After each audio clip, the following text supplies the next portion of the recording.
Hey YouTubers, it's Jeremy, aka Wild Child Inc. Today's gonna be a little bit of a different video, so sit back, relax, and enjoy.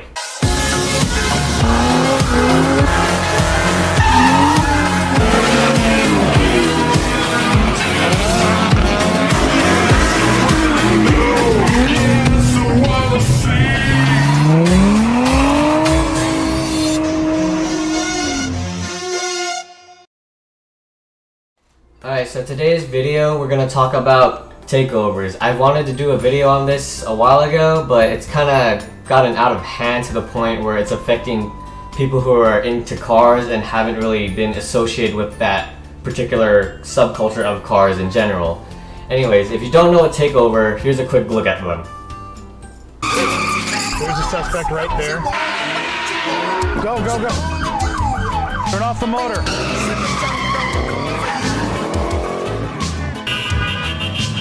Known as takeovers, watch as hundreds of drivers converge on intersections and parking lots. Spectators gather, setting the stage for risky and reckless stunts. Videos like this, easily accessible and viewed by thousands. The riskier the takeover, the faster the fame. As you can see, takeovers are a bit of a wild experience, and they're specifically here in California. I don't know, I'm not aware if they're outside of California. I just know that in California right now, that's where the hot spots are, specifically in the Los Angeles surrounding areas. The takeover is part of California's culture, and I acknowledge that. However, these particular activities aren't what the car scene is about. I mean, I understand the feeling when you're there, but it does come at a cost. So what happens is these people meet up and they end up taking over whatever intersection is by them or wherever the location's reported to be.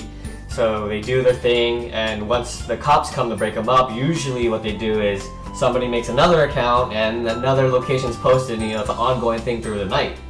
And the problem with this is it's getting the public involved, it's getting innocent people who aren't even into cars involved. It's very dangerous, Okay, hold on, let me backtrack. I know that my channel is based on the grassroots of street culture, but there is a certain etiquette that I know my followers know, that there's the etiquette that I preach and follow, which I'll go over, but these people don't really necessarily follow an etiquette at all. It's kind of they're living in the moment, I understand that. But there's no, what I'm essentially saying, there's no safe zone of where people can stand without getting harmed. You can see that in clips where people are just doing donuts and it looks controlled. You'll say, oh yeah, that guy has or that person has perfect control of the car, but anything can happen. The car can understeer and snap the other direction, and you end up running into another person. And that's what happens, is that people like to run around in the intersection, get the close-up video, that sick footage that everybody wants, and evidently they end up getting hit.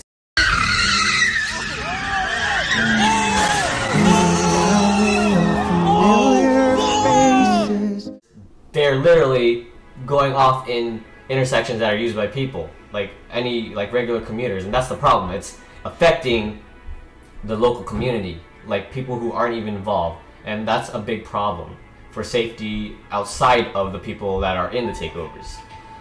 And that's nothing we want, I see the worst that I've seen is when they take over a highway. Drivers and spectators shut down part of the southbound 215 freeway to watch these stunts.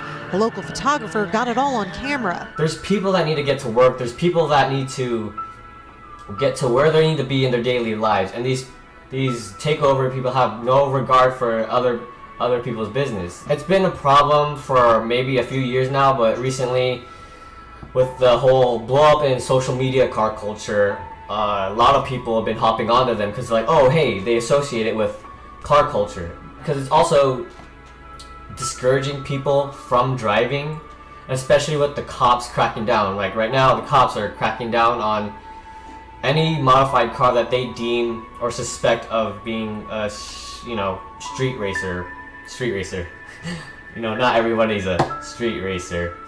It's costly to the businesses that are in aftermarket performance because, nobody's gonna want to get an aftermarket performance parts or tuning, even if it's legal, because cops are going to crack down regardless if your tuning is legal or not. They're just gonna assume, hey, this person looks modified and suspicious, so they must be part of this takeover culture. And that's the problem, is that it's a generalizing and stereotyping of everybody in the car scene. Essentially, the traditional car scene, the people that do run, they go in small groups and in secluded areas that are out of the public eye for the safety reasons. If people want to get into that culture, into the real street scene, just, talk to people and you'll get involved with it. But you have to learn the etiquette that many of these teams have built up to ensure that the culture thrives and that safety is number one for all the drivers and the people, just normal people that aren't even involved with car culture. And that's where the difference between the real street culture and the takeover split is that one has been a traditional way of car culture for like a long time that's been passed down, and the other is just from new people that want to get into the hype of car culture but don't necessarily understand it. If you want to be involved with the car scene, go to a track day, go to a car meet the people that have same car as you, or that are open to bringing you in to teach you how to drive and how to work on your car, and that's the best way to get into the car scene. Thank you all for sticking around on this little rant. I'd love to hear your opinion about this topic and what your perspective is. Remember to comment, like, and subscribe for more car culture content, and I'll catch y'all in the next one.